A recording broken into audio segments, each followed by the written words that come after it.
The entire purpose of cybersecurity is to detect issues and then respond to them. And yet, with all the tools that we have and all the effort we're doing toward that, we're still having breaches. What is going on? One way to think about this is the means always change. A threat actor, whether it's an insider threat or an advanced persistent threat, if you look at the tools and techniques used by advanced threats 5 years ago, today they're, those are commoditized to a certain extent. They literally are. So there's a need for evolution. There is, except here's the key thing.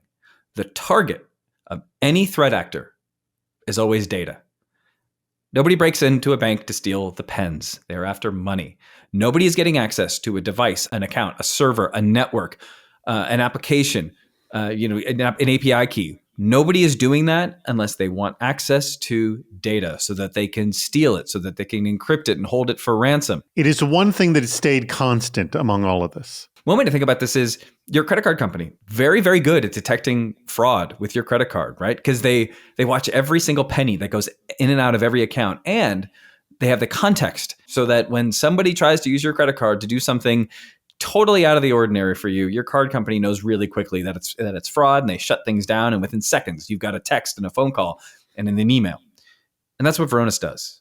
We watch the data. We know who you are, meaning we know who your peers are and what device you use and where you log in from. And really critically, what you have access to and what you normally touch and what kind of data that normally is. So you can imagine a scenario where I've got an executive and she travels a lot and she's got a corporate laptop but logs in from other devices and accesses a fair amount of data. Well, if I got an alert every time she logged in from someplace new, I'd be chasing ghosts because that happens all the time. But put together, she's logging in from someplace I've never seen, and she's using somebody else's device to do it. And it's actually, that belongs to one of our admins.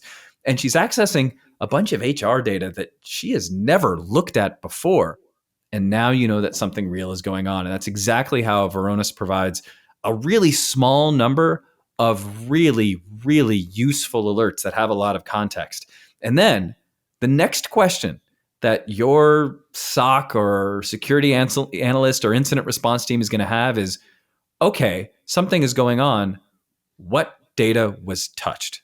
And we make that easy to answer too. And that's how our customers reduce the time it takes to detect a threat and reduce the time it takes to respond and recover from a threat. And because we're watching the data itself, we're watching the target, and we make everything easy. The technology and the team to help you to respond and, detect and respond, as you just mentioned. Thank you so much, Brian. If anyone would like to learn more, and who wouldn't want a little help on detection and response, go over to Varonis right now. It's easy to find, varonis.com.